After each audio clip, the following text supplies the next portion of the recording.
नमस्कार। भवानी देवी तलवारबाजी में इतिहास बनाने वाली चैंपियन। कामयाबी हासिल करने तक कोशिश करनी चाहिए। दृढ़ भाव से मेहनत करने से लक्ष्य हासिल करने में मदद मिलती है। भारतीय तलवारबाज भवानी देवी ने एक अंग्रेजी अखबार को दिए इंटरव्यू में कहा कि जब भी उनका उत्साह कम होता था या नाकामी मिलती थी तो खुद को प्रोत्साहित करने के लिए वो इन शब्दों को दोहराती थी। भवानी देवी ने तलवारबाजी के खेल में भारत का नाम दुनिया में रोशन किया है। हांगजो एशियाई खेलों में भी उनसे मेडल की उम्मीद की जा रही है। पिछले साल जून में भवानी देवी ने चीन की बूसी में आयोजित एशियाई चैंपियनशिप में कांस्य पदक जीतकर नया रिकॉर्ड बनाया था। तब भवानी देवी एशियाई चैंपियनशिप में तलवारबाजी में पदक जीतने वाली पहली भारतीय बनी। इसके अलावा भवानी देवी ने एशियाई स्तर पर तलवारबाजी में पदक जीतने वाली पहली भारतीय महिला बनने का रिकॉर्ड भी हासिल किया है।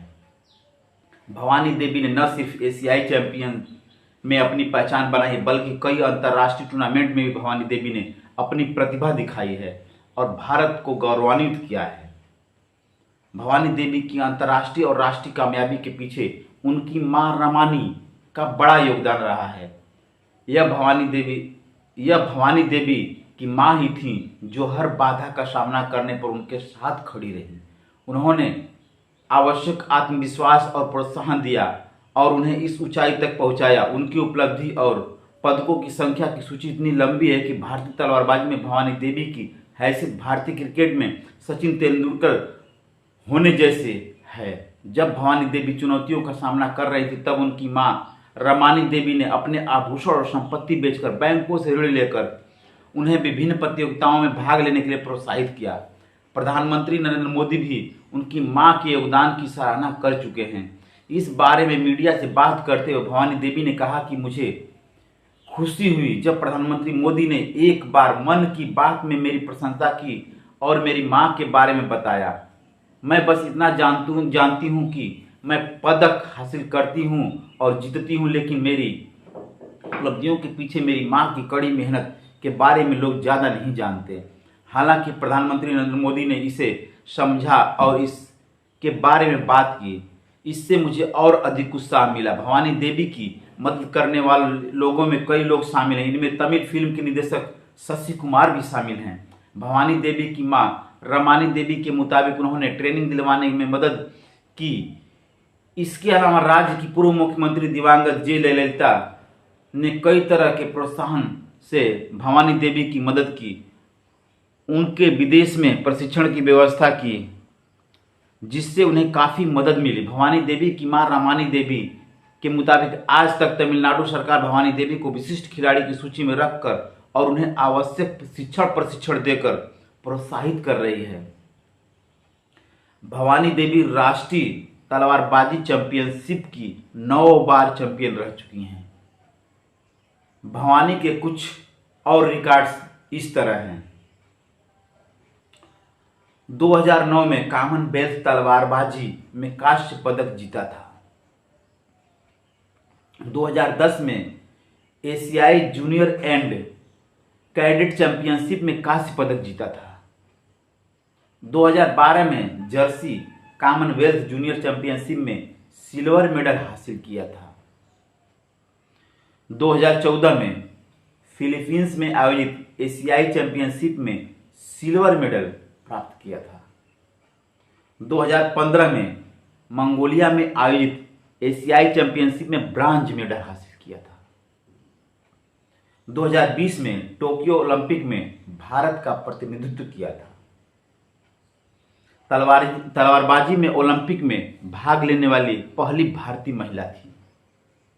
2019 टूर्नामेंट सैटेलाइट फेंसिंग चैंपियनशिप में सिल्वर मेडल जीता था। 2018 राष्ट्रमंडल खेलों में भवानी सबरे श्रेणी में गोल्ड मेडल पदक जीता। मेडल जीतने वाली वह पहली भारतीय महिला बनी। 2022 लंदन राष्ट्रमंडल खेलों में भी स्वर्ण पदक जीता। भवानी देवी ने राष्ट्रीय स्तर पर तलवारबाजी में कई उपलब्धियां हासिल की हैं, लेकिन अंतर्राष्ट्रीय स्तर पर उनकी शुरुआत अपमान का घूंट पीने से हुई। करियर के पहले ही टूर्नामेंट के दौरान तुर्की में महज 3 मिनट की देरी से पहुंचने के कारण भवानी देवी को ब्लैक कार्ड दे दिया गया और बाहर भेज दिया गया। तलवारबाजी के खेल में किसी महिला एथलीट को दी गई अब तक की अधिकतम सजा बताई जाती है। भवानी देवी ने वह सजा स्वीकार कर ली और उसके बाद निश्चिंत होकर खेल के मैदान में अपने पांव जमाती गईं और पीछे मुड़कर नहीं देखा। केरल ने गढ़ा भवानी को अपनी सेकेंडरी स्कूल शिक्षा पूरी करने के बाद भवानी देवी ने भारतीय खेल प्राधिकरण के थलारसे केंद्र को ज्वाइन किया और तलवारबाजी की क्षमताओं को बेहतर करने में जुट गईं। यह केंद्र भारत में तलवारबाजी में प्रशिक्षण देने के लिहाज से बेहतरीन केंद्र माना जाता है। भवानी देवी कई टूर्नामेंट में केरल का प्रतिनिधित्व कर चुकी हैं। भवानी देवी का पूरा नाम सतलवाड़ा आनंद सुंदरम भवानी देवी है।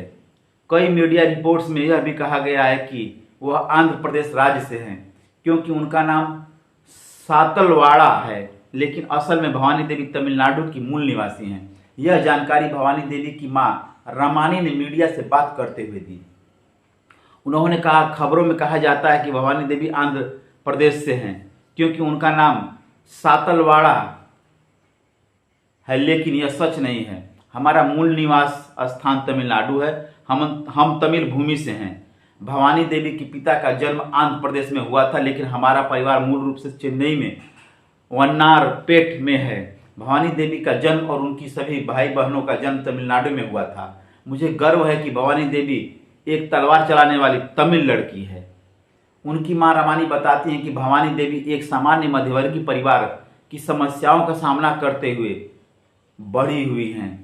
23 अगस्त 1993 को परिवार के 5वीं संतान के तौर पर भवानी देवी का जन्म हुआ था। हालांकि उन्हें 11 साल की उम्र से ही तलवार चलाने का प्रशिक्षण दिया गया था। भवानी की मां बताती हैं कि आम परिवार के लिए तलवारबाजी का खेल थोड़ा महंगा है। इस खेल में इस्तेमाल होने वाले उपकरण महंगे हैं, इसलिए शुरुआत में भवानी ने बांस की पट्टी का इस्तेमाल तलवार की तरह करते हुए प्रशिक्षण लिया। उनकी मां कहती हैं कि इसके बाद मैं भवानी की दिलचस्पी के बारे में तमिलनाडु के खेल विकास प्राधिकरण को दी और वहां से भवानी को प्रशिक्षण मिलने लगा। फिर प्रतियोगिताओं में हिस्सा लेने का सिलसिला शुरू हुआ। हमारे पास इतने पैसे नहीं थे कि वह प्रत्येक टूर्नामेंट में हिस्सा ले सके। तब मैंने अपने आभूषण बेच दिए। बैंक के अलावा जान पहचान के लोगों से भी कर्ज लिया। इसके बाद भवानी के जीते हुए मेडलों की सूची अन्ना द्रमुक सांसद वेंकटेश को दी और उन्होंने कहा कि वे तत्कालीन मुख्यमंत्री जयललिता से बात करेंगे। रमानी देवी के मुताबिक उनकी बेटी की प्रतिभा के बारे में जानने के अगले ही दिन उन्होंने भवानी के अमेरिका में प्रशिक्षण लेने के लिए वित्तीय सहायता दी। इसके बाद भवानी देवी ने दुनिया के कई दूसरे देशों में भी प्रशिक्षण लिया। इन प्रशिक्षणों के लिए आर्थिक मदद मिलने के बाद भी दूसरे खर्च जुटाना आसान नहीं होता था। उनकी मां रमानी देवी कहती हैं, कई बार आर्थिक संकट होता था, मैं परेशान हो जाती थी और बेटी को तलवारबाजी छोड़ने के लिए कहती थी, लेकिन भवानी ने कभी उम्मीद नहीं छोड़ी और आत्मविश्वास के साथ लगी रही। उसे हमेशा विश्वास था कि वह कामयाबी हासिल कर सकती हैं। इसी भरोसे से उसे यहां तक पहुंचाया है। पड़ोसी राज्य केरल अपने यहां खिलाड़ियों को कहीं ज्यादा बेहतर सुविधा और मदद उपलब्ध कराता है। इसे देखते हुए रमानी देवी ने अपनी बेटी को उच्च शिक्षा के लिए केरल भेजा और उम्मीद के मुताबिक भवानी को वित्तीय मदद मिलने लगी। भवानी ने कई प्रतियोगिताओं में केरल राज्य का प्रतिनिधित्व भी किया है।